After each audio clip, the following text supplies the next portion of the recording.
To know who we are, and where we're going, we must know how we arrived here.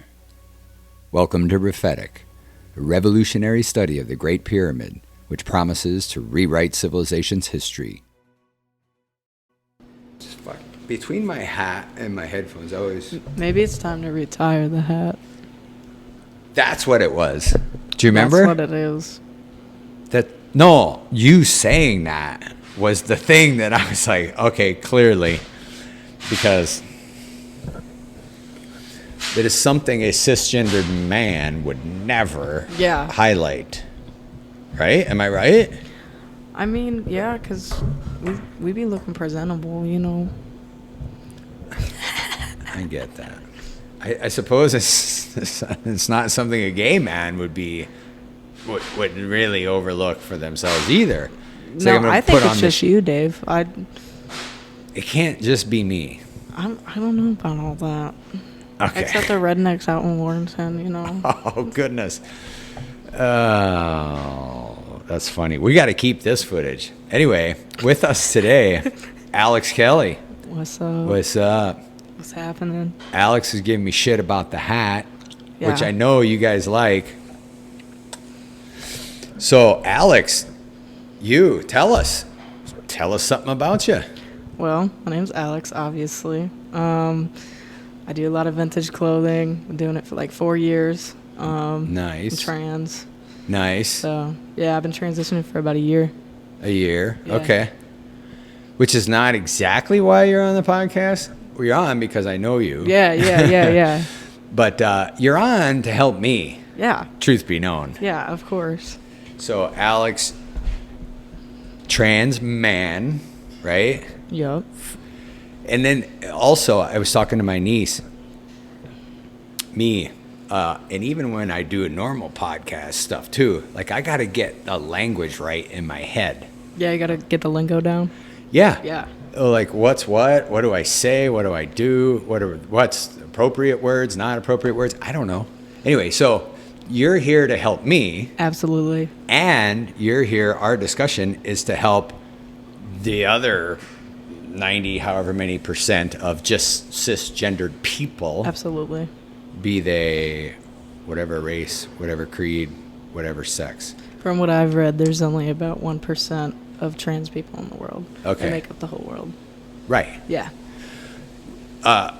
Which is not to minimize it, but 1%, that's the other 99%. Yeah. It's like, hey, slow down a second. Here's a group of people. What we need to understand. Yeah.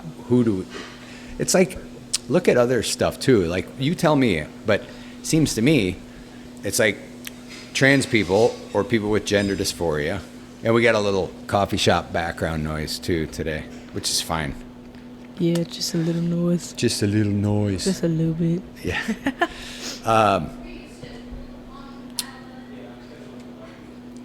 I think everybody, it's like, here's how I think about it. It's like, would I say to myself and the other straight cisgendered people, oh, we don't need to take any time out to understand the blind community? Yeah. I wouldn't say that. No. Would I say, oh, we don't need any handicap accessible buildings or public parks, right? Yeah. That's 1% of people are in wheelchairs. What do I care? Yeah. Right? Yep. Wouldn't say that. So I wouldn't say it about people with gender dysphoria. I wouldn't say it about trans people. I wouldn't say it about any minority, let's say, person or group or individual, right? Mm-hmm. I mean, which is really what you get down to. I mean, really, it comes down to like an individual basis because, I mean, all of us are pretty unique in our own terms. But, I mean, when you put in like disabilities, you put in, you know, either gender identity or gender, you know, sex or whatever, you know, it really puts things into perspective because, I mean, everybody could have all those qualities and be put down to like 0.05%. And it's like it gets really integrated. And isn't it, let's say in that scope too, isn't it true that, let's say just in the U.S., right? Let's Okay. just take that because that's our sample size. Yeah. But I'm one of 330 million people. Yeah. Well, that's a super small percentage, right? Yeah. Like, I don't live my life as part of a group necessarily. I just live it as an individual, you know?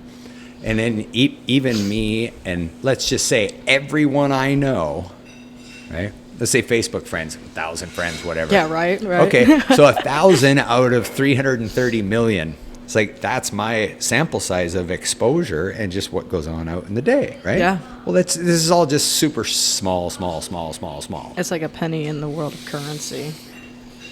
Yeah, so my point even at the start here is we can all agree that we need to treat everybody as an individual, right? With respect, kindness, love, whatever the case is.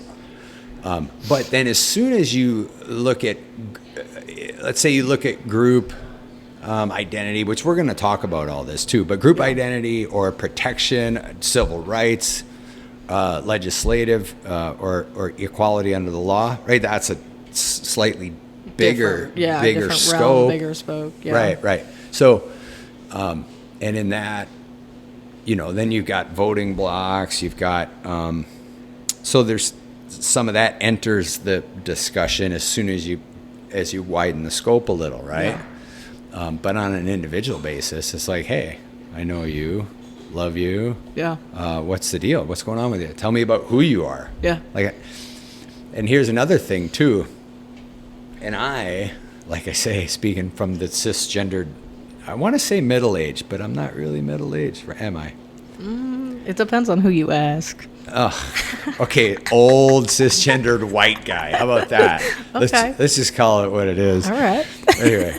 No sugarcoating here. Yeah, I know. I can't hide behind it. I'm trying to hide behind my hat and my beard. There's no curtain to hide. And the microphone, whatever. Just hide behind it. Yeah, I don't need to hide, but my, and I already said it, but like I want to know, hey, how do I interact? How do I interact with you?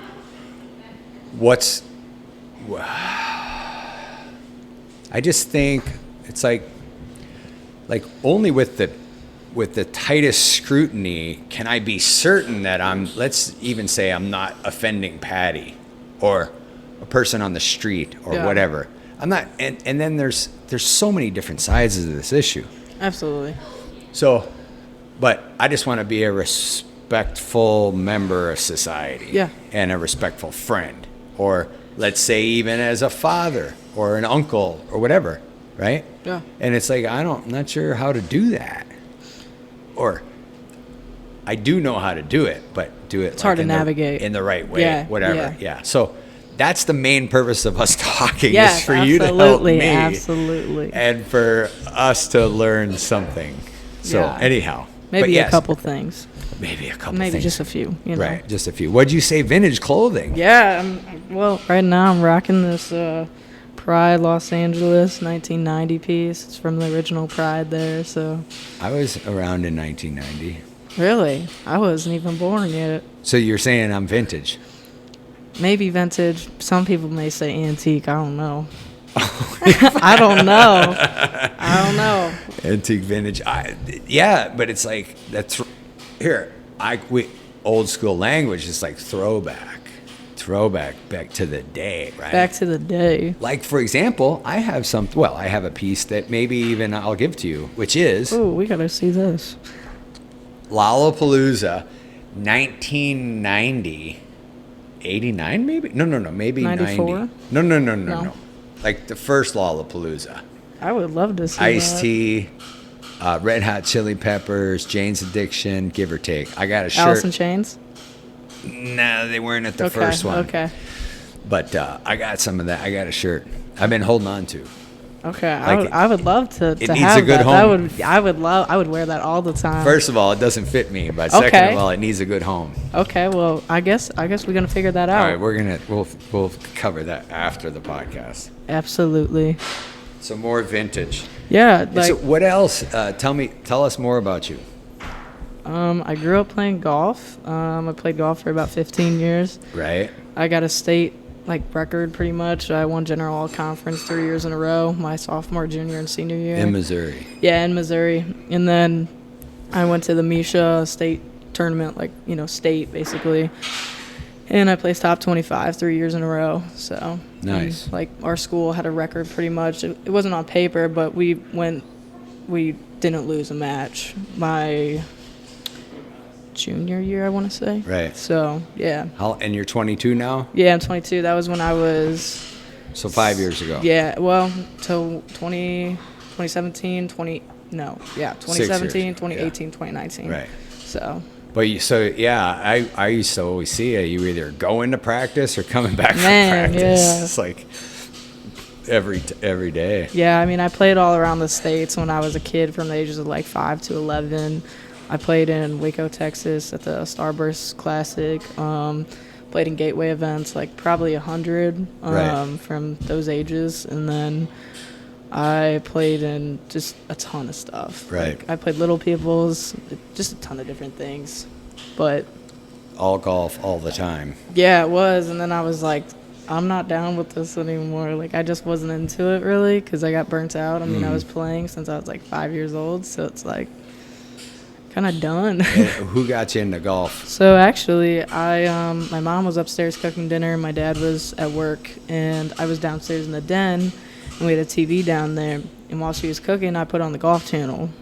Big mistake. Yeah, big mistake. So, I got a Dirt Devil broomstick, and it was broken like a kid's one, and I started mimicking Tiger Woods on the TV, and so, yeah, that's how it started. Like, I started playing golf from then. My parents got me in lessons. I took lessons for 11 years from the same coach. And then, I just did my thing. Right. Yeah. Right.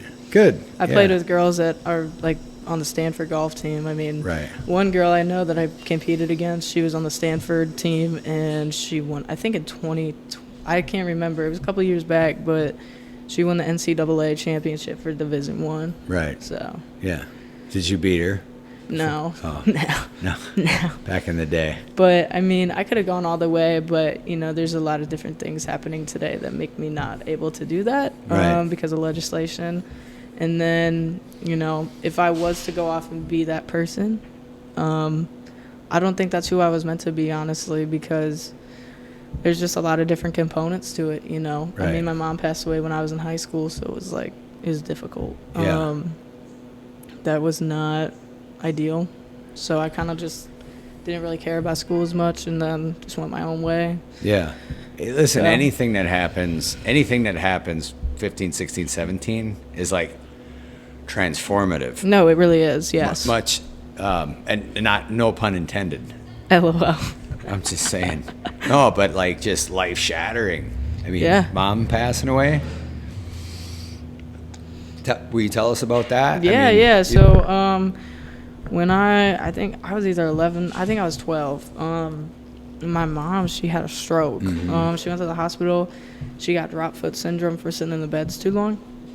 And then she had lost feeling in the the right side of her body. And then it went kind of downhill from there. Right.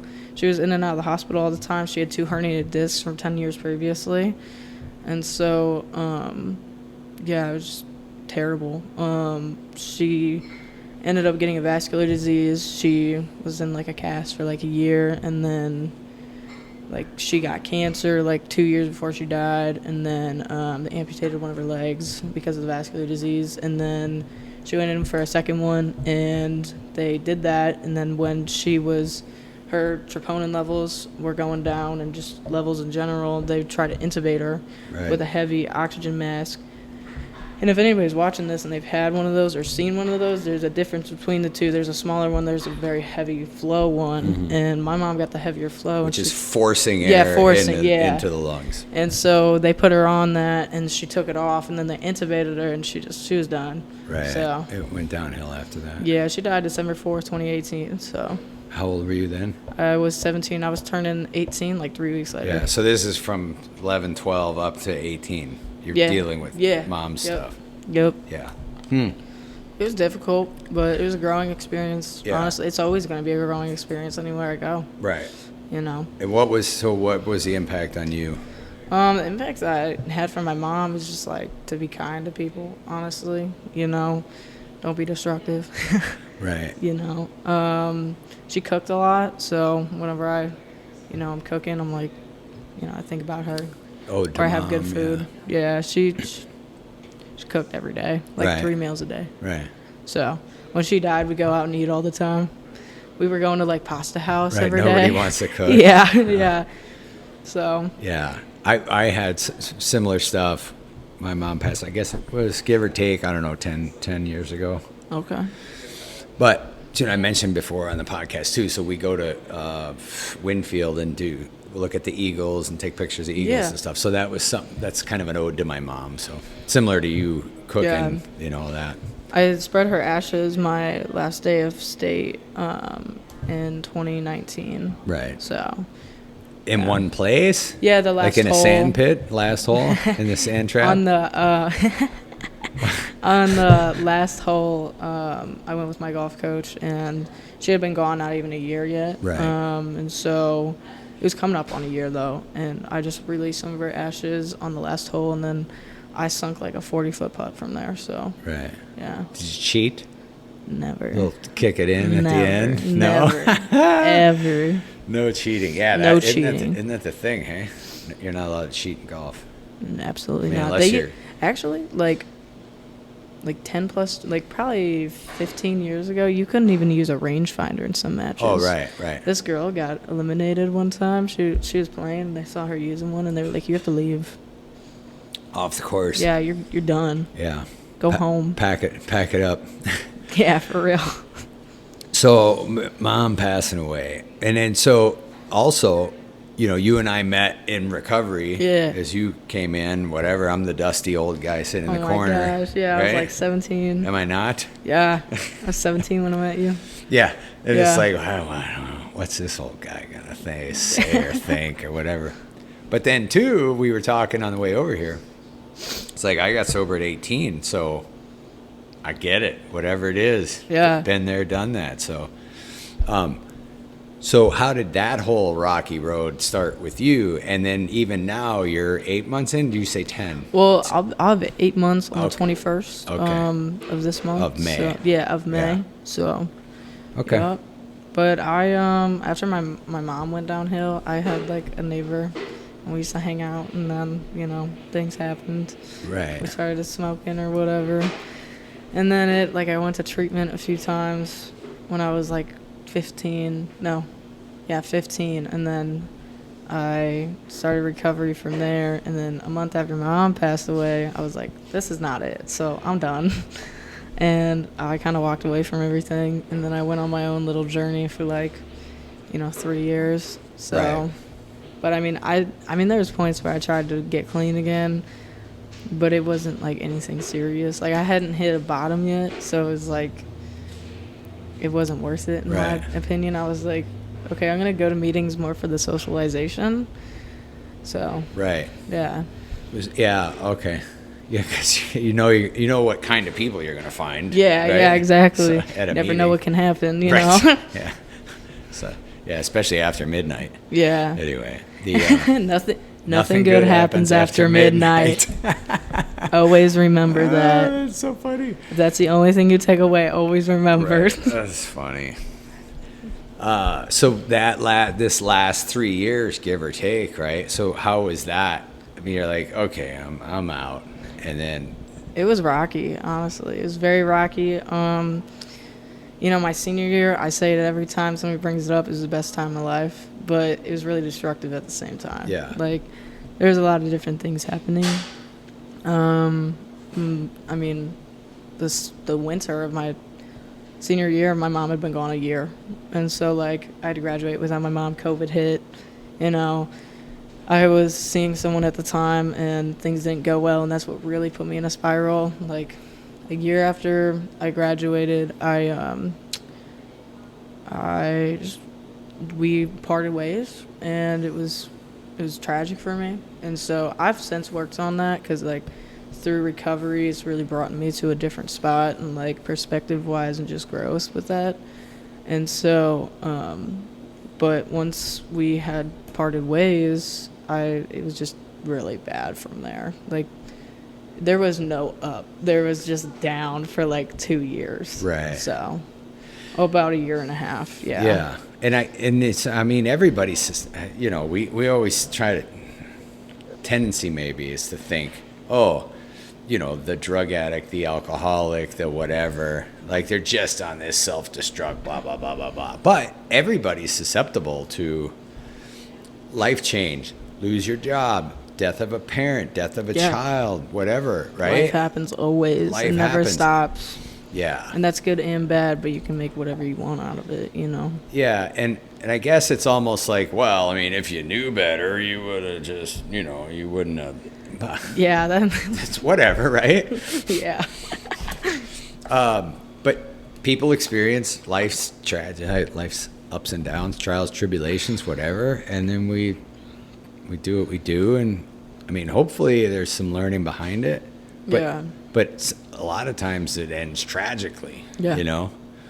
So were you messing around with heroin? And So pills? it was What? gradual. It was Right, very okay. gradual. Yeah. Yeah. So like, I don't, because I haven't sit and listened to no, your it's whole all story. good. We're but- gonna talk about it. Yeah, so let's talk yeah, about let's get all of down it. to the grits. Let's go. Let's get it. So, in 2020, no, 2019 is when like 2020 is when I had like started smoking weed, and then I didn't like it, and then like I started drinking, and it was like okay, but I don't handle alcohol well at all, and so it was bad, and so as the months went on, I was really just honestly drinking until probably the beginning of 2021, and so then when me and my partner had parted ways, I started smoking a lot of weed, and I got into dabs. Like I was smoking like a cart a day, like a cartridge of wax a day for like 6 to 8 months. Right. And then on top of that, like a gram of wax on by itself, and then weed. So it's like it was a nonstop, like no go, Yeah. for about probably from February to January to September. Yeah, I mean, the dates don't, Yeah. whatever, it's fine. And so then after that, I had gone through some stuff in those 4 months leading up, and yeah, I went out with a friend one time. He asked me to take him down, and I was like, okay. He was like, you know, whatever. And I ended up smoking a lot of crack for like 5 months. And so it was, yeah. Just wait. So would this be the accidental crack binge? Yeah, it actually Wasn't was. intentional. No, listen. So Okay. this is okay. So he'd hit me up. We were gonna go downtown. So he's like, I'll buy you alcohol. So we're sitting there, and he's like, well, I got some cocaine, and I'm like, okay. And he like pulls out the gear, and I'm like, I don't think that's how you do it. And he was like, no, like I promise you, it's just coke. I'm like, okay. And then like after a while, I did it, and then I went with my best friend down there. We're not best friends anymore, but when I went down there again, I'm like, doing the deal, and he texts me on my phone. He's like, do you know you're smoking crack right now? And I'm like, no, I thought it was coke. Like I didn't know. Mm-hmm. And then it was off to the races for like 5 months. I ended up being homeless at one point, and it was a really bad time. I went to treatment 5 times in 2022, and then 4 or 5, and then I went to a sober living, and then I wasn't done yet. It honestly, like my rock bottom's kind of different than a lot of people. I wouldn't say a lot, but some people. Because when I stopped smoking crack June 27th, and then I stopped drinking. 22, Okay. yeah. And then I stopped drinking September 2nd. And then I really got into the gym, so I stopped really smoking weed. And so then September 21st is when I stopped smoking weed. So my clean date, September 21st, but when I stopped, messing with the hard substances, Mm-hmm. is when I felt like that's when my journey really began, because that's just a hard substance to have like over you. Right. And so that's what I consider my rock bottom to be, because my dad was done enabling, Yeah. There was no money left. There was no wiggle room. Like, I was going to die or get clean. And so I put it down and, I made some right decisions. Yeah. So what does that? What does that look like? It's like, here, I'm gonna stop doing the hard stuff. Let me just see how I live, or how I can I just maintain just smoking weed, or for some people, just drinking, or whatever. It's like, I'm not out trying to kill myself. Yeah. I'm just gonna sit here high all day. Yeah. So, I'm eating potato chips, on the Netflix. Right. Netflix, potato chips, and some wax. Oh my God. Yes. Or edibles and whatever. And now all the shit's legal too, which is, I don't have any opinion one way or another. But I don't really either, honestly. Yeah. But the thing is, people, it's like, I've not met a person yet who's like not doing, edibles or smoking weed or whatever, who's not doing that. And it's like, oh, it's legal, now let me do it. Right? Yeah. It's like people are doing it whether it's legal or not. And I guess there's studies on this too. There's studies from Colorado and other places that the number of people picking it up just because it was legal is actually, I think there's a reduction in youth use and things like that. But that's neither here nor there. Yeah. So your it's like an experiment. It was an experimental point. Yeah, it's absolutely. Like, here, stop with smoking crack. Yeah. Maybe I can just smoke. Maybe I can just drink. Maybe I can just smoke. Yeah. And so as you progress towards that, it's like, no. Pretty much, I'm dependent on any one of these things. Well, the thing is that, like, I think my brain chemistry is a little off with things because I've done a lot of things, like a lot of substances, and I'll be honest, 90% of my using, I was not under the influence even though I was using. It's just things don't really have an effect on me. Okay. That's how I knew I was an addict, is because... just keep doing it? Yeah, I just kept doing it. You just weren't getting the results, or what? Yeah, like I thought that I was going to get the results even though I did it 5 minutes ago. So it's like, obviously there's some issues going on.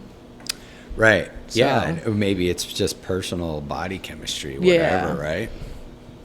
Some people have that. Different effects or lack of effect, let's say, right? Yeah. Okay, so last September. And then, so what do? You went to treatment a few times, 4 or 5 times in 22? Yeah, that was at the beginning of the year, though. Right. That was in the spring of 2022. Whenever I stopped smoking weed, I went out to a sober living in KC. Right. And stayed there for a little bit. And then it was a great experience. I actually just saw some people there yesterday. I was in town. But it was a good foundation block for me. And so after, I had like a month, I went back home. I had some other issues going on. I needed to get a wrist surgery. So, fun fact, I broke both my wrists at the same time about 2 years ago, and it's finally fixed. Yeah, what were you doing when you did that? Yeah. So you didn't just walk out the door and break both wrists. So you see, in 2021, in May 28th, I was on a skateboard and I fell like 3 feet off, basically 3 feet up in the air, like 3 foot. Right. This is so cringy for me. Oh my gosh. Yeah, it looks okay now. So you broke both wrists and you had some surgeries. Yeah, so I've been in like 5 or 6 casts and braces since then. Mostly on this arm. Right. And it took them a long time to figure out what was wrong, and then when they went in to do surgery finally, they said that my wrist anatomy was not made up the correct way, and that it's taboo almost, like it's not right. My tendons have extra sheaths on them, so that's why when they put a cortisone shot in and did physical therapy, it didn't work. Right. So wasn't getting to the tendons. Yeah. So they found like bone debris, I believe, and then cellular makeup in there, so they took that out as well. And I mean, recovery was pretty good. I mean, I had surgery a month ago on the 5th. Right. Of this month. April? I had it in April, yeah. Yeah, okay. April 5th is when I had it. So full recovery, you think you're all right now? Oh yeah, it's No more. finally good. Are you done skateboarding? Absolutely. Oh God. I will never get on a skateboard again. You can't pay me like any amount of money to get on a skateboard event again. Yeah, I would be done with it too. Yeah, That's it was a nuts. really rocky road getting my wrist fixed, honestly. Like I worked with my doctor for like literally 2 years. Yeah. So Yeah, it's crazy. yeah. So sober, you come in, doing the deal, skateboard, surgeries. So your dad's still around. Do you live with your Yeah, dad? I live with my dad. Okay. Yeah. My brother lives with me as well. Yeah. We're just chilling. My dad's been redoing the house for about 4 years now. Right. So he stripped everything inside, put everything new. It's a really nice house now. Yeah. So Yeah, good. yeah. It's nice. What else do we need to know? Let's talk about some micro and macro gender dysphoria. Okay. And you start. Tell me what I need to know. Okay. Should I start from the beginning? Yes. Okay, I'll start from the beginning. Start from All the right. beginning. Okay, so I kind of always knew I was different. I didn't know what. I knew you were different too. Oh my gosh. Oh, but you mean different, like? I mean, everybody knows I'm a little different. Yeah, right. In all aspects. That's funny, yeah. But when I was about, I just didn't feel right. Like there's something wrong. And when I was about 5 years old, my mom used to go to these places, and I used to be in the back, and she would work or whatever, and I would go in the corner, and I would try to make my voice deeper to like a guy, and I don't know, I'd always remembered that because like that was like the first stepping stone of it. But ever since I was like a kid, it was weird. Like I had always been into some stage of denial, and so it was kind of a rocky road. When I was like 12, I wanted to cut my hair. I wanted to be in gender affirming clothing. I wanted a gender affirming haircut. There's all those things that come with exploring. And Right. If you wait long enough, the hair just falls out, and then it doesn't matter. I'm just saying, there's hope. There's still hope for your hair. I mean, I think it's It's pretty cool. good. It's cool. I just got to cut into a mullet. I mean, Right. Anyway, and also humor as a defense mechanism. Okay. Just know that. But it is funny. no, it definitely is. My dad Right. has a bald spot. I mean, Right. he's like 60. So, I'm glad he's older than me. man, that man. Yeah. So the voice thing, the Yeah. hair thing. So my mom was kind of, I don't know, my mom was around till I was 17, and then she was really weird with things. My mom was from Socrates, New York, and she had gone to like Woodstock and whatnot. Yeah. 94. She was a medic there. Oh, I got her passes too. nice. Yeah. That was 99. They had one in, I believe, 93, 94, and 99, and then in the 60s or 70s, 70s. Back in the Stone Yeah, Age. yes, literally. I think it was right before, or it might have been 70. That was your time era. Yeah. Yeah. Yeah. So, but she was kind of weird. Like she always wanted to buy my clothing. She never wanted me really to, she always wanted me to wear what she wanted me to wear. Uh-huh. And it was kind of weird. And that's kind of why I really like clothing now. Cause I mean, after she passed away, like I kind of had free range of what I was to wear, Right. who I was to be, Yeah. what I was, what I am now. Right. And so, yeah, that's why I got into it. But I had like come home and I had like cut my hair one time. My dad took me. He was like, I don't care. Let's go do it. And Yeah. I was like, bet. Like Straight to the barber shop. Straight to the barber shop. So I texted her that I got a haircut, and she was like, is it long? And I was like, no. And like she tried to ground me for like 6 months, and it was just like, and then she had told me like if I was ever to come out as trans, like I wouldn't live in the house and whatnot. And I was like, okay, I cannot become who I want to become until after whatever's gonna happen. Right. Because we all knew that like the stages were going on with my mom, and so when she passed away, like I don't know, I like started to become more of an authentic version of myself. Took some time. There was some different stages. There was some ups and downs, but as I got older, like I had always been in like 99% denial about it. I was like, people would say like, oh, you know, we think you're trans, and I'd be like, we're not gonna talk about it. Yeah. Next subject. Yeah, please. Where's the bong? Like, Take yeah. two. And so when I was my friend had passed away from an OD, and I'd gone to school with this person since middle school, since like 6th grade. Mm-hmm. And when they had passed away, we all went over to their house and hung out. And then a couple days later, they texted me and were like, "Hey, do you want to go get on hormones?" And I'm like, I think this was in 2021, and so I was 20, and I was like, "Where are we going?" And they said Chicago, and I was like, "Okay, like let's go." And so I didn't really have a chance to think on it, because I had been, like I said, I've been in so much denial my whole life that I didn't know necessarily what I wanted, but I knew who I was, if that makes any sense.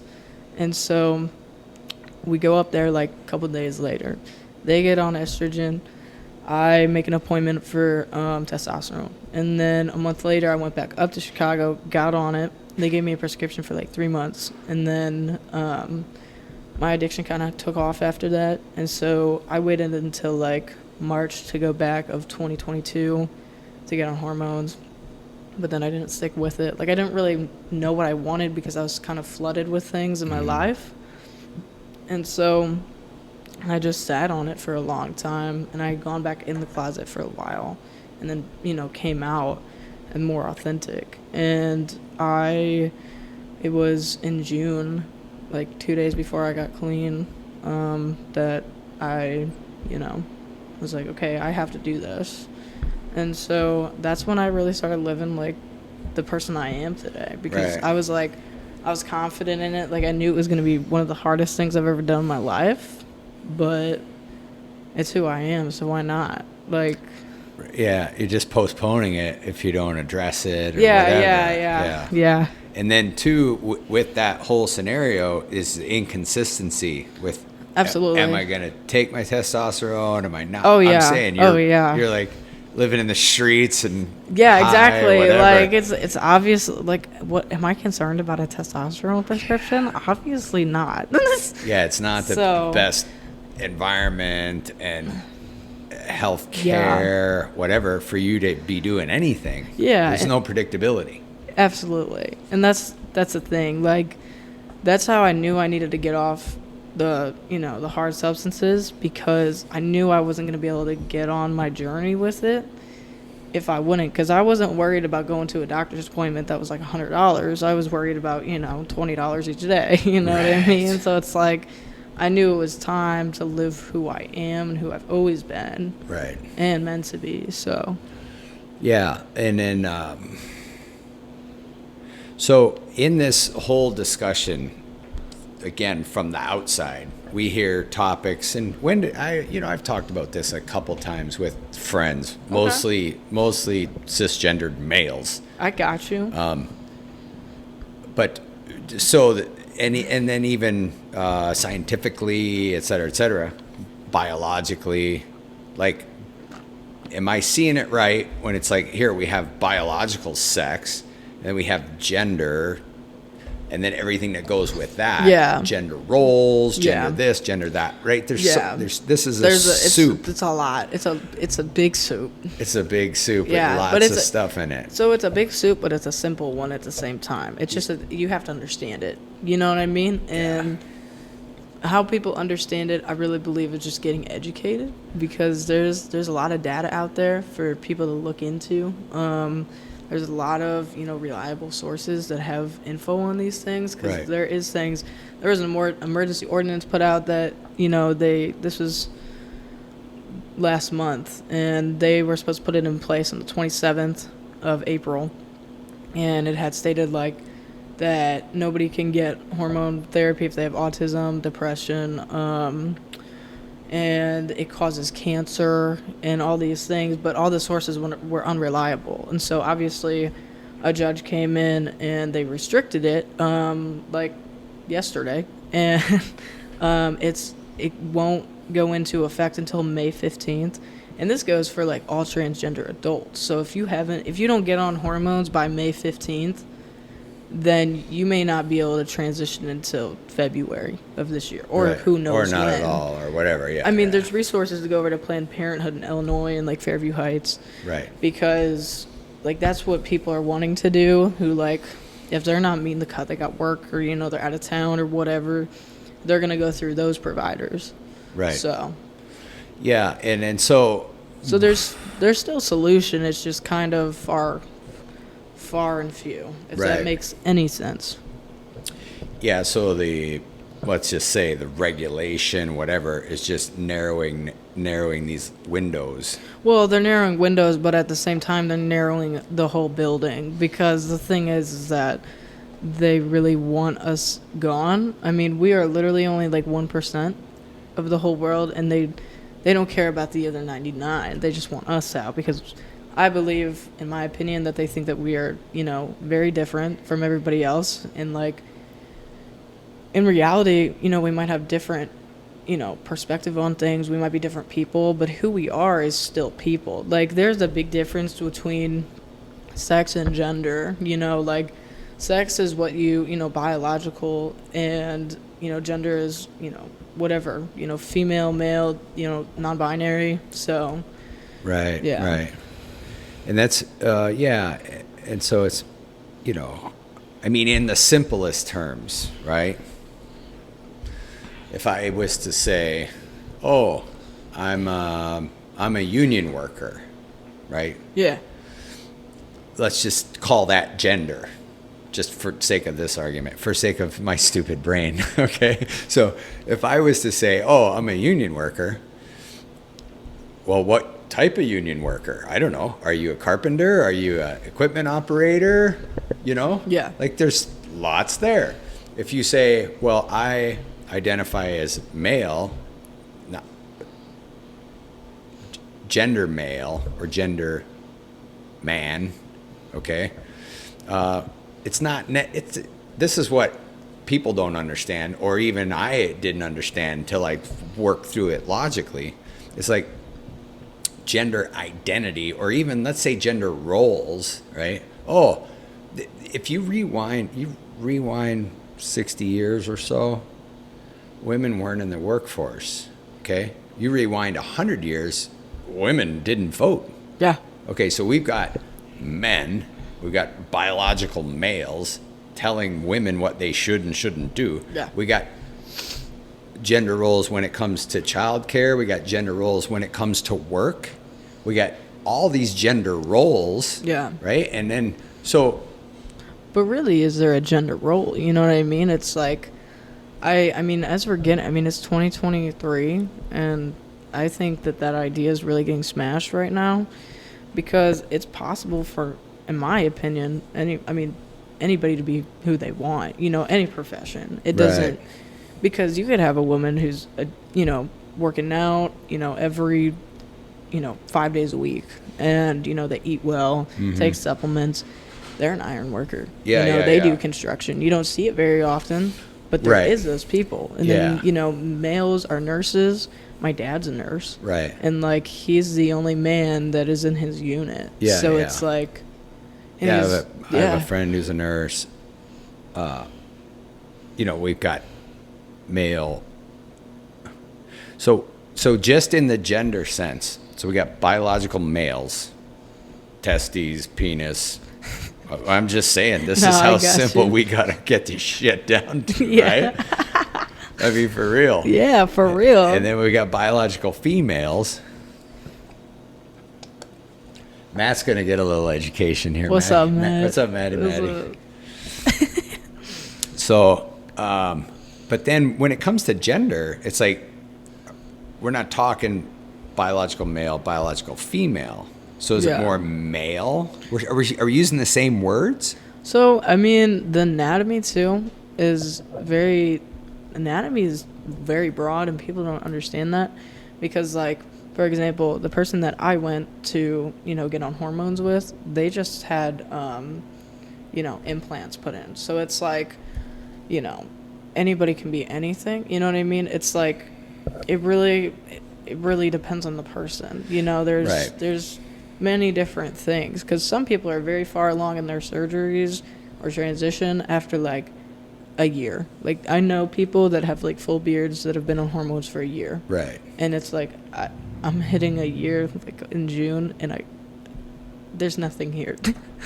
So You can have some extra from me. okay. I'll cut it off. But like, you know, there's surgeries. There's actually a couple different surgeries that. So we're talking about, let's yeah. just be clear, we're talking about adding breast augmentation. But we're also talking about hormones taking them away. changes it too. Yeah, okay. So like if you're taking estrogen, usually you take a blocker, you take estrogen, and then sometimes something else, I believe. I'm not too. You're not a into that. chemist. Yeah, Neither am I. nah. So when you take estrogen, you develop, you know, boobs, Right. and then breasts, and then when you're on testosterone, the bottom half kind of Shrinks. no, like female to male, the bottom half, it just does its own thing, I guess you could say. Okay. Like if you want to look into it, it's Okay. You know, yeah. So Yeah.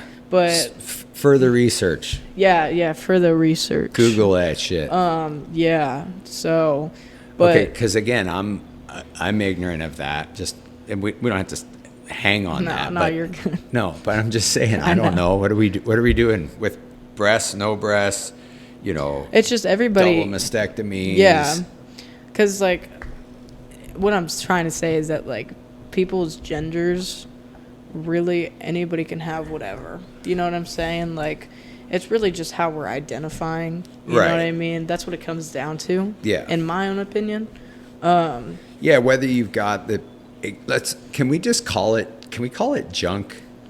No? Yeah, Okay. that's cool. So whichever junk you got, Yeah, it's yeah, like yeah. identify with whichever gender role you want to. Yeah, exactly. Like, it doesn't matter. And, like, that's when it comes down to, like, sports and stuff, too. Yeah, and that's a separate discussion, right? And one Yeah. that you know, you and your golf background. Yeah. And give me your take on transitioning people competing in the opposite biological sex sports. Yeah. What does that look like? Tell me what we need to know So about that. you're saying, like... Because I've listened a little. And Yeah, I yeah. have just certain inputs. Yeah. And I mean, everybody feels a little different about this. Yeah. And you're asking, like, a female that's transitioning into male to Yes. compete in the male. Yeah, or the Yeah, other way. okay, But, so- but like for this is so, yeah. But it's, and I guess it's sports specific because now we've talked on the podcast to other people too. Women, excuse me, not women. Biological female distance swimmers outperform the men hands down. See, yeah. Well, I'm just saying, biological females are winning the ultra marathons. The gal from Minnesota that beats all the men in the Moab 240. The one in UK? No, here. Oh, okay. But what I'm saying is, biological males, biological females. There's different advantages depending on Yeah. the sport, right? And there are differences in body type per se, strength, upper body, lower body, all Yeah. that. So all of those play almost. Don't they play individually depending on the sport, right? In a lot of No, cases. Sometimes. Yeah, sometimes. So this is like if you take a step back from it in the, let's say the macro, let's say your governing body of sports or high school sports or collegiate sports or professional sports, it's like almost each sport needs to approach it in its own way. Yeah. Right? This is the way I see it is, I mean, there's this, okay, so for example, this runner, this, you know, I think it's female to male, it was in the UK, but anyways, people are saying, right, like the media is trying to put out that she won, like, the whole thing. She beat 14,000 people in this run. When she really only beat 7,000. Like, there's different news outlets that'll milk things, and that's just not, it's not reliable sourcing, you know, just like with the emergency ordinance. But And we're gonna get to legislative. Yeah. We're gonna cover that. I got you. But I mean, me personally, I think anybody should be able to, you know, perform in whatever realm they want to. There was somebody that covered, I forget, maybe West Virginia. They had gone on the NBC and did an interview with the person who had passed this law, and he had said like nobody can, you know, do sports that is transgender, like competing in the Right. sex that they you know, Identify with gender. And so they went on the interview, and she was like, can you give me one example of, you know, this happening where it's like a threat or whatever? And he was like, you know, right now I don't have any, but I can tell you. And she was like, so we're on an interview and you don't have any of these, you know, you are like the 45th in infrastructure in the state, you are like 45th in schooling. Yeah, right. And Right. it's like, people are making these laws just because they can. Yeah. Sure. Okay. True that, but still the issues exist, right? Yeah, so yeah. Not to overlook the issues, but so the examples that I hear about, you know, listening to podcasts and media, whatever. So I mean, here's another thing for us. We're in the 1% of the world, right? Is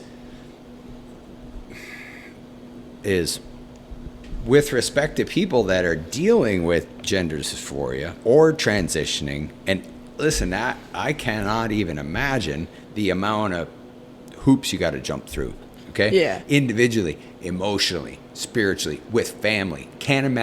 Cannot imagine what that could possibly feel like or look like or whatever. But so what I'm speaking about is the media, just the imposition is that the 99 are just sitting trying to live their life. Yeah. And it's like, here's a thing that you need to think about and Yeah, talk they're about. like jellyfish. So there's, with respect to that, like I think we probably have, this is not to discount the legislation, Yeah. right? Or, you know, civil rights and equal treatment under the law. It's not discounting any of that at all. But I think that the media coverage of the culture war Yeah. is fucking way blown out of proportion. 100%. Like, and it goes, I mean, this is a different realm, but I mean, it goes with that, with the election, it goes with like that, with, you know, being trans, you know, healthcare, everything. Yeah. But especially, I see the correlation with those two. Yeah. You know, So I was with a podcast with my brother. He's like, what's with these train derailments? I'm like, it's about the media coverage. Yeah. See, if we're just listening to the pulsing jellyfish media, pay attention to this, pay attention to this, pay attention to this. It's like, oh, it's like, pew, pew. pew, pew. Train derailment, balloon. Oh, we weren't looking. Yeah. They may have been there for the last 40 fucking years. Right. Train derailments, there's 1,000 plus a year. Exactly. So all you need is the media to just saturate us with something. So we believe it. And we think it's Yeah. the biggest thing going Yeah. on anywhere. And Yeah. it's not. No. It's not. Train derailments are ubiquitous on Yeah. all the rails in the U.S. Balloons, yeah, we just weren't looking. Well, now Yeah. you see them. Same with the culture war. You know, I mean, there's plenty of battles in the culture war, right? Here's what I need to understand. Let's just say I'm in the 99%. Okay. Or maybe I'm in my own little category, right? Okay. So there's nothing other than treat people respectfully and understand everybody or anybody. You know, the same with the blind, the same with people in a wheelchair. Okay, I can just live my life and do this. But if constant if we were being sold via the media that there's a takeover by the people in wheelchairs, Yeah. and this is front and center of the culture war, Yeah. I'd be up in arms about fucking wheelchairs. Yeah. It's just like whatever It's- they want to pick at. You know what I mean? But this, so that we got to understand, me, whoever's watching, we got to understand, we're in a media environment. We're not getting the true nature of this discussion. No. We're not getting the true or accurate or possible, like you're saying, reliable sourcing. Yeah. We're not getting the accurate portrayal of transgender issues or LGBTQ issues within the whole landscape of our society or media or this culture war. We're not getting the proper representation of No, it. we're not. Or they're not shining the spotlight in the right direction. True that. Yeah. True that. So, I mean, again, this is, let's just say that exists in this sphere. Yeah. The antidote to that, because what that produces is, what it produces is, for the 99, it's like they're knocking on your doorstep. They're grooming your kids. Yeah. No, excuse the fuck out of me. Right, Nobody's like- grooming my fucking kid. Yeah, right? Now there is some overlay. People are looking at, when it comes to that stuff, people are looking at the 1% of the 1%. You know what I'm saying? Mm-hmm. And it's like, not everybody's going to be great. Right. You know what I mean? That's like saying that, you know, everyone of one religion, and the, you know, category is great people because of whatever. Or the converse of that. Yeah, exactly. Right. The Yeah. person that goes and blows up an abortion clinic represents all religious people. Yeah, or like the protests, you know, building the buildings down, that represents, like, you know, Democrats. You know what I mean? Yeah. Okay, so I'm just saying this is it's a tangled web when it gets more tangled when the impositions of the media aren't representing things accurately. Yeah. Okay. There's so many different lenses from so many different brands. Yeah. Yeah. And so, and again, we're not going to resolve that. There's no resolution to that other than, let's call it audience education. Yeah. Right? Is for whoever to just sit and understand, hey, there's a lot going on. And so behind, like we talked briefly about, and I guess this would map a little bit. I'm not making equivalent comparisons. Okay. But this would map a little bit onto the Black Lives Matter. Yep. Either the not the organization. Yeah. But the movement per se. Yeah, because there's a very big difference in my opinion. Sure. Yeah. But the point is, like, if you cut through,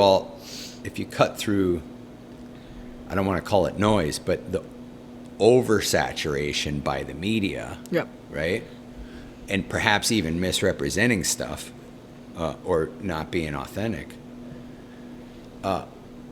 What happens is you overlook the main issue. The main issue gets lost. And this is what, obviously, us talking, whatever, it's like, let's talk about the main issue of whatever it is.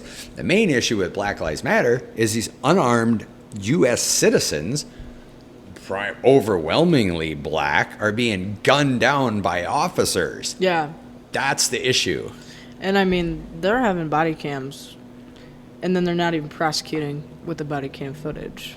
Yeah, Breonna Taylor qualified shooter. immunity. Yeah, I'm sorry. There's just two innocent people in here dead in their bed. Yeah. Breonna Taylor's. We got a hard job. Yeah. What the fuck are you talking? You got a hard job? What? No knock warrants, big issue. Qualified immunity, big issue. Yeah. Right? Grand jury's lack of indictments, big issue. I talked to a police officer the other day. Oh boy. And you know, in a free society, we have to have some people, right? Yeah. But I talked to this police officer the other day, and even back to who is the guy in Ferguson, the white guy, the officer. I forgot his name. I know. I totally forgot his name. I know it was Michael Brown that got shot. I I'm know. pretty sure. Yeah. But, it's okay. Let's just forget the officer's name. Thankfully, we can do that. Yeah. But the point was, I even asked him, I'm like, do we need, I'm talking federal level, but state level, do we need officer only incarceration facility? Because you don't want to put those officers in the general population with people that they put behind bars, whatever, right? Well, nobody ever got to that issue, right? Yeah. Nobody ever got to that issue. So any one of these things, we're struggling to even understand what the fucking issue is, right? And so this is where we get to legislation, civil rights, and then also group identity, also, which is a small thing, right? Mm-hmm. So how do we even ease into any of those topics? Yeah. Because this is what the 99% they're being presented with, okay? Yeah. However, misrepresented or overrepresented by the media. Okay? So it's like 2 people, 3 people, whatever, we can sit down and talk about the details, right? But now when you're talking about group representation or, you know, constituency or voting block, now you're talking about something different. And also, this is where we slide into the legislation surrounding trans issues, let's say, right?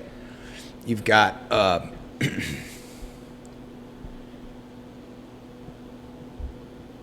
when we talked about it briefly, here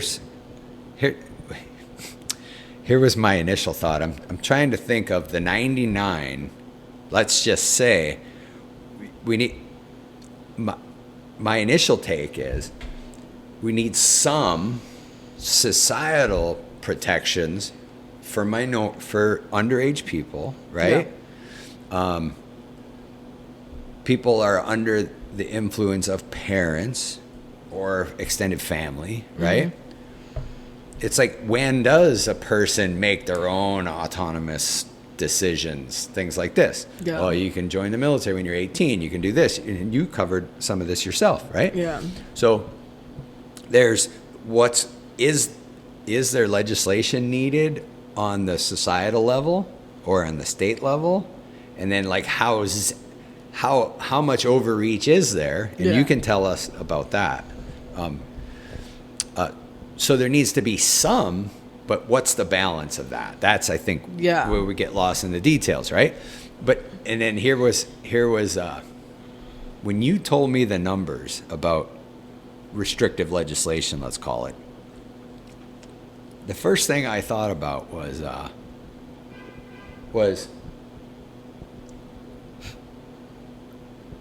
let's set a comparison between the restrictive legislation around transgender people. Yeah. Okay.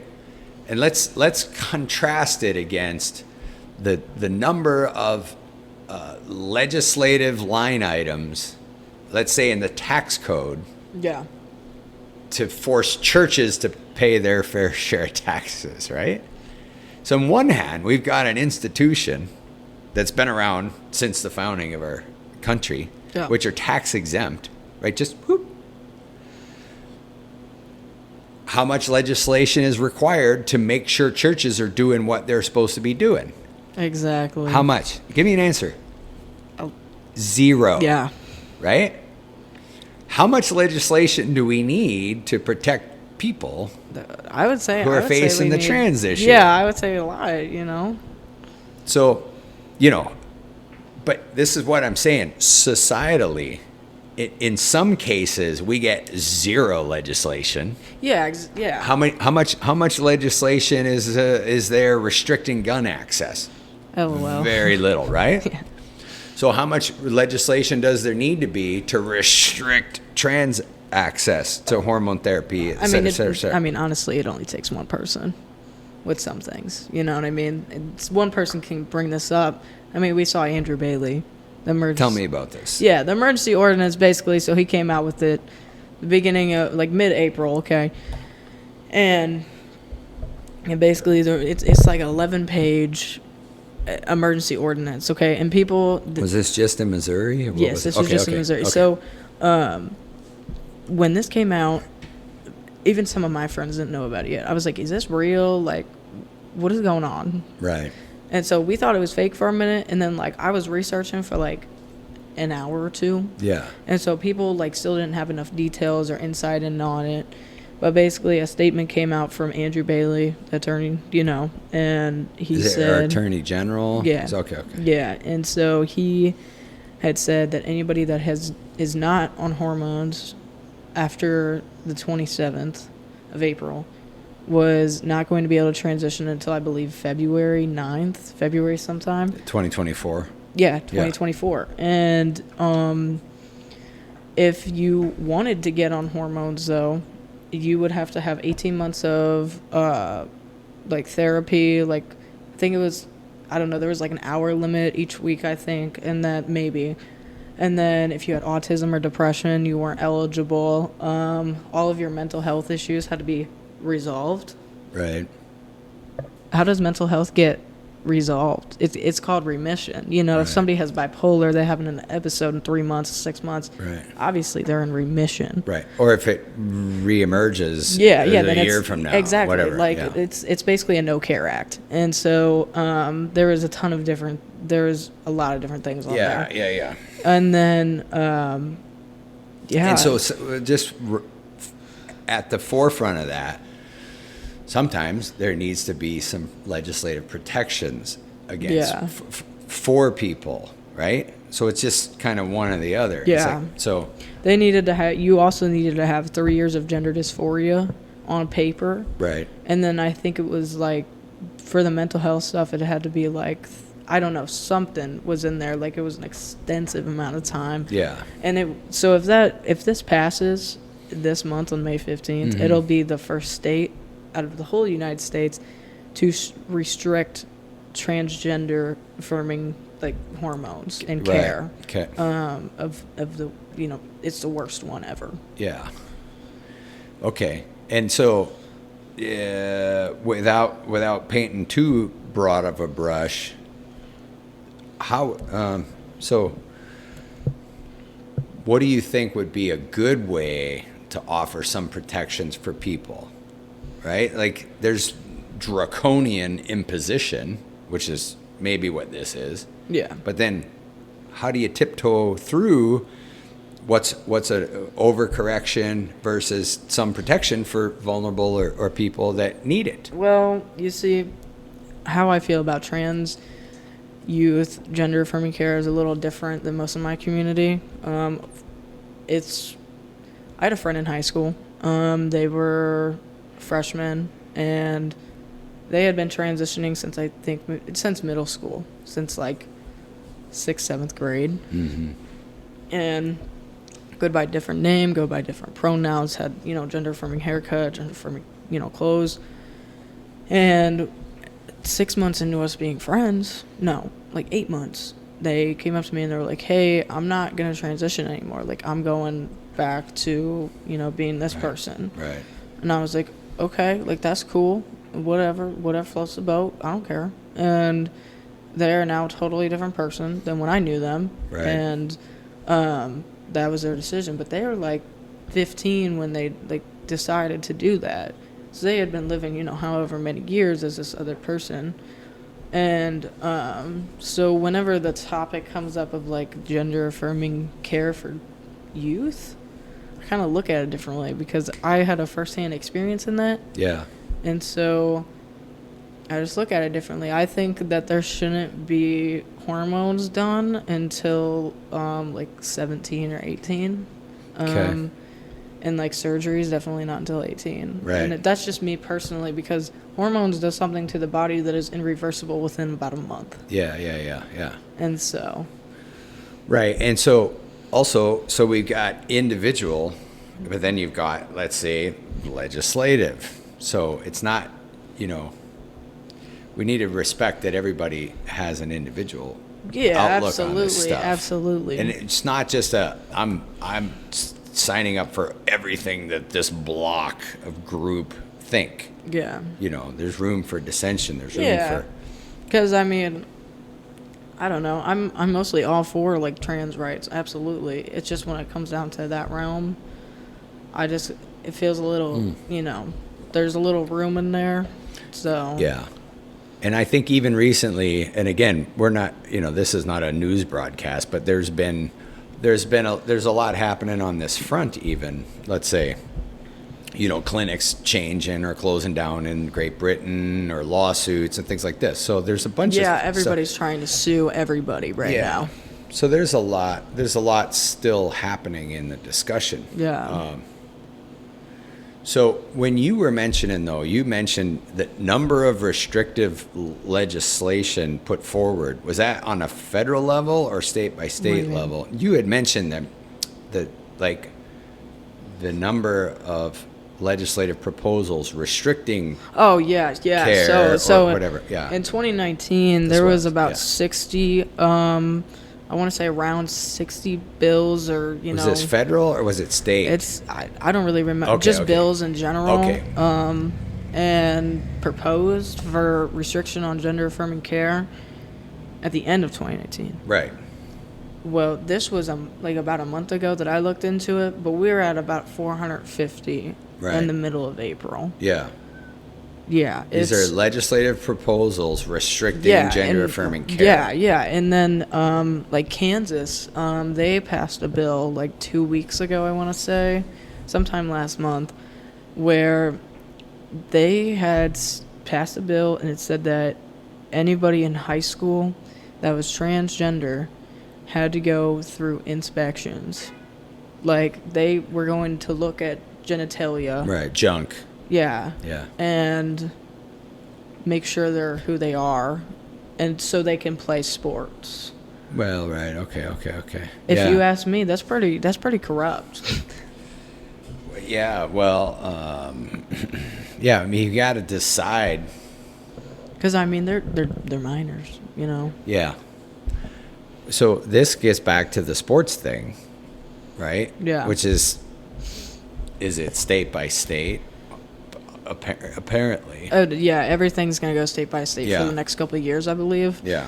I mean, something's going to happen. I don't know what. Yeah, nobody does. No, nobody does. Well, and, again, this might map onto the whole abortion debate, or Roe versus Wade debate, and, Supreme Court rulings, But let me ask you a question. Yeah, tell me. So, What? So here's the difference. So how many people did you know who you're, older, just a tad, just a little bit. So, when you were in high school, what year did you graduate? 88, 89. I had to go back for my third semester. Damn. Duh. Duh. So in 89, how many people did you know that were openly gay or lesbian or transitioning? Zero. Openly gay, lesbian, or transgender. Zero. Yeah. And when my dad was in school, he graduated in 1980. There was zero. Okay. When I was in school, I knew of a few people. Right. Like, especially bisexual, lesbian. Like, there was a lot of different. Yeah. Like, there was a, there's numbers. Mm-hmm. And now, I graduated 3 years ago. I mean, there's so much now, like, of different, realms just in school systems now. Like, even since I've left, it's just people finding out who they are has grown so much. People like to call being trans a trend. And I don't believe that. It's all a growing experience. Right, okay. I 100% because mine was. Yeah. You know? Yeah. I mean, I was 20. So Right. I wouldn't consider that like an adult, honestly. Yeah. And this is the difference between this subjective personal experience, right? Yeah. And some objective data of a group, right? Mm-hmm. So you take any group of anything, it's like, well, here's the data of this group, blah, blah. Well, that doesn't, population studies don't translate to individual Exactly. necessarily. Yeah. So they might take population trends or whatever. I mean, there's people that didn't do the census.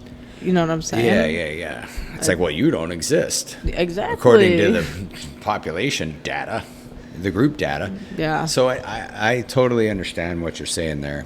And again, I think we addressed this at the beginning. It's like, here, we're talking about individuals. And obviously multiple peoples can experience the same thing individually at the same time. Oh, now that's a group. Well, maybe not. You know, we don't live our lives and experience this stuff as a societal data, Yeah. a point of societal data. We experience it individually as a person. Absolutely. So, I think this is where the murkiness exists between data, legislation, group identity. Yeah, there's so many different This what I'm saying. things These would be what focal points. It's like a broken car. Yeah, a lot of parts in a car. Yeah, there's too many. There's a lot. You need them all, I guess. Yeah, but obviously we're not moving anywhere, so I think it's still broken. Right. Yeah, if it's broke, it doesn't really matter which part. I mean, it we're is. fixing them and then they're coming off. You know what I mean? It's Yeah. like, 2 steps on the car and then one's falling off. Yeah, I mean, it's a little progress, but I mean, it's I'm scared. Like, I'm really scared for the rest of my life. Like, I'm always wondering, like, if there's going to be a bill and it's going to be like, hey, we're stopping all gender affirming care. I mean, I'm 22. I got a lot of life to live. Yeah. And I don't want to live it as the person I used to be. Right. Because I've worked so hard Yeah. to be who I am. Yeah. So here's this. I guess this really is restricted to the gender topic of this, and not the biological sex topic. Is I hear, and again, this may be representative of the media or whatever, but I hear things like, what's it, 5 to 5? Oh. Is that right? Yeah. Are you still learning the count? Shut up. No, it's 5 to 5, 10 to 5, whatever. Okay. Just 10 to 5. 4, 6. 10 to 5. So I hear things like, what? So I know it just took, because this arm is broken, so it took me a minute. I think it's upside down. No, it's not. Look. Yeah. Like Dakota. Whatever. Okay, fine. Whatever you say it is.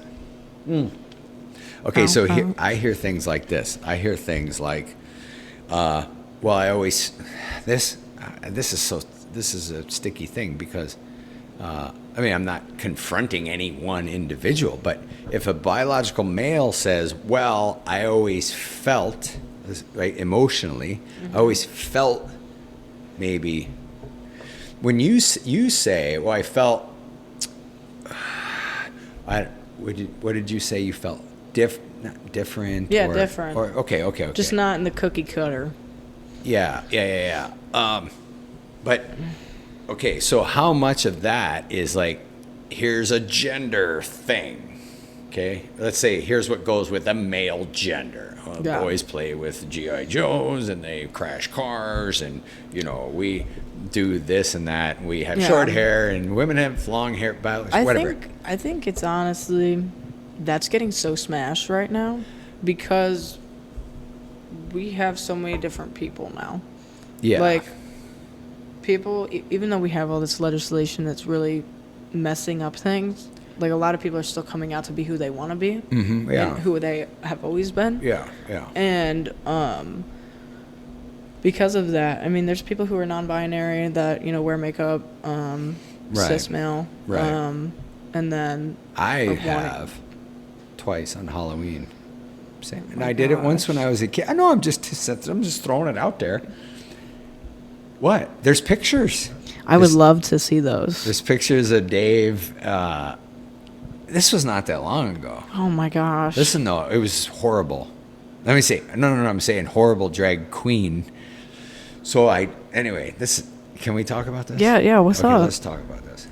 Let's talk about it. So once when I was give or take 10 or so, I dressed up as a girl for Halloween. Maybe I need to be asking some questions now. Oh, go right ahead. I mean, so I'm just kidding. yeah. So anyhow, oh my goodness. Anyway, so people that know me, they know this, and then Okay. some of them were there. And anyway, so I dressed up as a girl once for like Halloween when I was like 10. So then it was honestly, here's what it was. So it's about 8-10 years ago. I'm not sure exactly when it was. It was the last minute costume thing. Okay, so no Lego cube outfit. No, I didn't have a costume. Okay. Patty's like, let's go to this costume party. I'm like, okay. Well, what am I going to go as? A farmer from the north with a plaid, flannel on? And some worn out hat. Which one? Yeah. or here was the other thing. Could I just pop on a dress and do the thing, And so I'm comfortable in my maleness or my biological maleness and my Okay. manhood. I'm pretty comfortable. So I was like, break that shit out. They give me anyway, short version is I had the makeup on. What are you laughing at? Matt's laughing over here. Can you picture me dressed as a woman? I really don't want to, but Okay, but you could. Yeah. All right. Anyway, point was I didn't have a costume, so I break out the heels. Oh. No. Let's hold on. Bath, shave my hairy ass cisgendered 50. No, I wasn't 50. I was 40 something. What? Don't be so shocked. Listen. Shave the legs. I thought you were like going swimming or something. No, because I wanted nice legs. I put on Patty's heels. I put on a nice dress. Here's the thing, though. What? This is. I just didn't see this coming. But and again, listen. This wasn't a.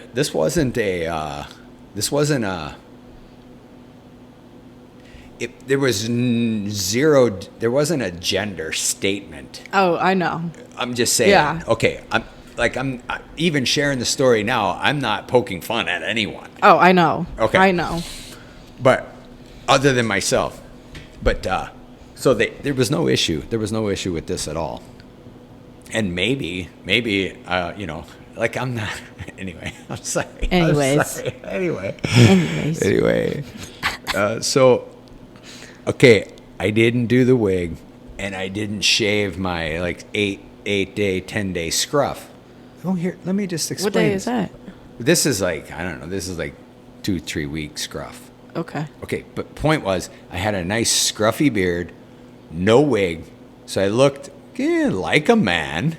I had the makeup on, had the dress, had the whole thing, and I looked good. Did Patty do the makeup? No, maybe.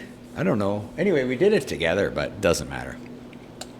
Point was, I looked like the most hideous woman that you could want to look at. It was just. Do we have pictures of this? Yeah, would there's love one to see picture. this. Anyway. So on the lighthearted side of this whole thing, so the thing about the issue was this: walking around in heels all night and dancing, whatever. Those heels, my back muscles hurt to the base of my neck for a week after that, and so I was number 2 in the contest for the best costume. Some guy dressed like a farmer, literally. It was funny. But No, it was a great time. Anyway, there's more context to this. I'm not just saying, oh, I was out in drag this one time on Halloween, but it was also the whole actor. It was more than that. It was, it was an opportunity to just embody a different persona as just a fluid actor, let's say. Yeah. Right. And so it was fun. It was challenging. As much as I've done only a little bit, the stuff on stage and this and that, whatever, where it plays, whatever. But that it served that purpose. But it was interesting, but hideous, and I wouldn't recommend it for myself again. So anyway, Good to know. where do we go from there? I don't know. Since then, I've been dressing like a man. Me too. Yeah, me too. Me Me too. too. Yeah. So, okay. Oh, so back up a second. So what I've heard, now you say, oh, I felt maybe uncomfortable or different, let's say. Yeah, both. Yeah. Like, here's the gender impositions. Okay. You're a biological female. Find your space under this umbrella, right? You're a biological male. Find your space under this gender umbrella somewhere. No, there's no crossover. There's no nothing. There's no, and the fucking the drag restriction laws. Yeah, like, what is going on with that? Like, can we like what? They think that all drag queens are like groomers in most states that are trying to take this away. Like, you can't do drag within like 1,000 feet of a school. Like, I just don't understand. Yeah. I'm having a hard time comprehending the reasoning. Right. I don't know about you, but that's me. First thing that comes to mind when I think about the drag restriction laws is I don't seem to recall a single law ever restricting kids from going into those fucking churches. Right? Like, Charlie's just walking about. Charlie's just walking down the street. We're going to have a boys' weekend. Oh, man, we got a retreat coming up. What the fuck? Yeah, here, take my child, please. Yeah. There's a lot of settlements going on right now for the Catholic Church for boys back in like the 70s and whatnot. Yeah. Over the last 20, 30 years since the Boston Globe article. You do familiar know with that there was drag queens in World War II, correct? They would perform for the soldiers. They would get out and drag. The soldiers would. Right. And they would perform. And like, people don't like to look at that. It's been just ignore around. that one. Yeah. Well, let's just confront this. So, throughout time immemorial, people, we used to call them gender benders back in the day, right? It's like people cross-dressing, this and that. These people against, let's say, drag shows, what is the governor of Tennessee, whoever the fuck it is, right? Yeah. This guy's throwing on mom's dress at fucking night doing the tuck. Oh, yeah, I'm just saying. Yeah. Without fail, people that are just really, really, that just go on and on and on, preaching against something. Yeah. It's like, you spot it, you got it. Yeah. Isn't that the case? And like Kid Rock, like hitting all those Bud Light beer cans with AK. Yeah, and then him in the picture at the drag show. Yeah, in like whatever. the early 2000s, I think it was. And then he'll say, oh, no, it wasn't me. It wasn't me. Isn't It that a wasn't song? me. That's an alter ego, That's not me. That's Rocky. Yeah. So here's what I think on that front is like, he or she or non-binary, whomever speaks first in condemnation is probably wrong. Yeah. And is probably guilty of something, whatever that is. It's like We all got baggage. It's like the hypocrisy trigger. Yeah. It's like, okay, you're against what? Oh, because that's something you got. Yeah. What? This is part of human nature. Yeah. I don't like this type. I don't like when people do this or this or this. Yeah. It's because I got it. Right. Whatever that is. So, anyway, I'm not threatened by any of it, but Anyhow, so what's our next topic? I have a question. Oh, go ahead.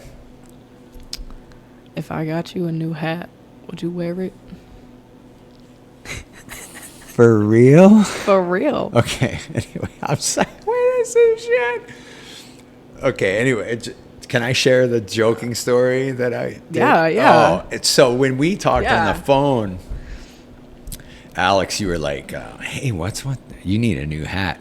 Every time. Yeah, and then so the first thing I said was, "Hey, well, clearly at once there's a biological female part of you. Mm-hmm. You want to know how I know? How? It's because a biological male would never say to another biological male, 'Hey, you need to get rid of that fucking old worn out hat.'" It depends. I mean, But I'm just saying that.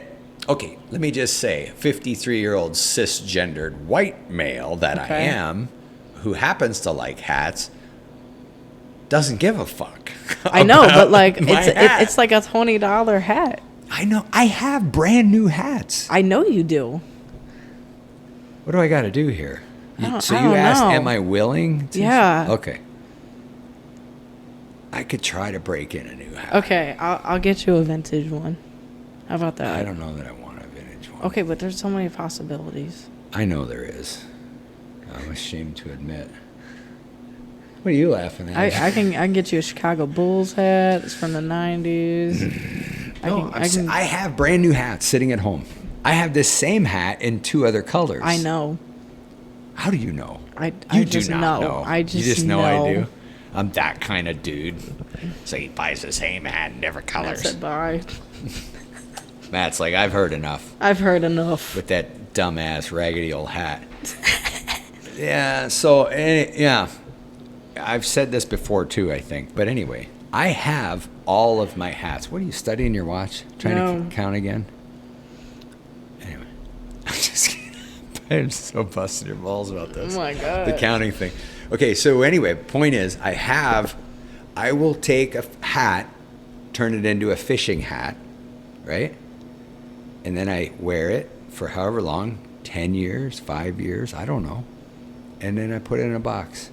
I have all of my hats since I was in my early 20s. Some of them are way worse than this hat. I believe it. Oh, you believe Oh, it? I 110%. Yeah. But they've sheltered me. I've lost them in the water. Turn around, go back and get the hat. They've caught a lot of fish. What? Caught a lot of fish. I've caught a lot of fish. I thought in you meant like you certain put hats. it in like the water. I was sorry. No. Sorry. They've cooled Oops. my head. They've sheltered my head. The relationship that I have with hats, you ought to work on this a little. Yeah. I have like 20 hats. Okay, fine, but show me a raggedy old worn-in shitty hat in a couple of years. Huh? Come on. I used to have one, and then I don't know what happened to it. See? You're not giving respect to the hats. Oh my gosh. I don't know what happened to it. I got a Red Baron hat. Of all the women you know, would be like, I had a purse once. I don't know what happened to it. Huh. You would never hear that, would you? I don't know. Pretty sure you wouldn't hear that. I'm just saying from me. I don't know. I'm not going to say, oh, I had a favorite hat once I wore for 10 years and I don't know where it is. What are you doing? Are you okay? Yeah. All right. I just gotta pee. You got to pee? Yeah. For real? Yeah. We could pause and go Okay, pee. is that cool? Yeah. Okay. Yeah. But we're going to leave that part that you need to pee in. Okay. We'll I'll be right back. Yeah. Yeah. Hey, welcome back. Hey. You peed. I did pee. Everybody pees. Yeah. Yeah. Weasels, you know. Yeah. So, we've talked about a lot of shit, man. Yes, we have. Yeah. I feel more informed, right? I mean, it's still a bog that you have to navigate through the media windstorm, right? Yeah, absolutely. And it's like, how do I know how misrepresented the whole culture war is? how do I know whether it's overplayed, it's underplayed? Yeah. How do I know? I mean, honestly, it's just talking to the community. That's what it really comes down to. Right. You know what I mean? Because, like, a lot of people have different perspectives on, like, you know, the BLM movement and stuff Yeah. like that. But for a majority, like, people have genuine responses to this, like, how it affects them, how it affects their community, their culture, you know? People they know, individuals. Yeah, right? yeah. Yeah, it's like So- step off your porch a little bit, Yeah. meet some people. Exactly. Have a sit down. Yeah. Find out about individual Come here. people. You know? Yeah. I mean, my black buddies and whatever, I was just like my buddy Casey or other friends, I was like, I'm not qualified because I'm not Yeah. part of the community. What again? This is group versus individual, right? Exactly. So it's like, but what is how does one qualify to be responsive, respectful, let's say supporter, adjacent, ally, Yeah. whatever? How does somebody qualify to do that? It's Just it's just be open? it's open-mindedness, communication, healthy communication, you know? Right. Kindness and just Yeah, empathy, love, you know? empathy. Yeah. Yeah. For people, for individuals. Trying to understand somebody else's point of view on the things that is happening to them, you know? Just like us talking, you know? Yeah, There's different yeah. outside point of view. Right. And then just, walk slow, drink lots of water. Yeah. Yeah. All right, Alex, let's end on that. I Okay. appreciate everybody watching. Listen, if you got questions or comments, leave them in there. I'm going to suggest that you not read them in case, Yeah, I don't know, maybe. in case there's any shitheads that want to fucking comment. Well, I got some shithead friends. so do I. Yeah, right? So- We all do. Anyhow, I appreciate you, love you. Love you We'll too, do the Dave. handshake. Yeah, yeah. I'll give, we Don't can't mess hug up with all wrists. this. Yeah, Yeah. easy on the wrist. Oh, man. Stay off the skateboard. Good luck. I will. Good luck with the counting on that fucking watch of yours. We're not even going to talk about it. Okay, yep. Alex, as she went pee, she's like, what about the fucking Lollapalooza shirt, Yeah. So we're gonna see Yeah, about we're that. we're gonna. We're going to investigate. Yeah, we're really gonna investigate that one. Yeah, so I'm going to have to see if I can find it. Yeah. But it's such a vintage piece, man. It's a part of my history. You're vintage, so. What the fuck? You're vintage. Yeah. I'm not old. I'm vintage. See you soon. See ya. Later. Later.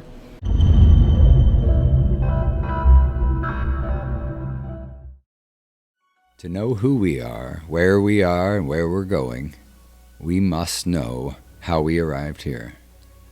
Welcome to Rephetic, a revolutionary study of the Great Pyramid, which promises to rewrite civilization's history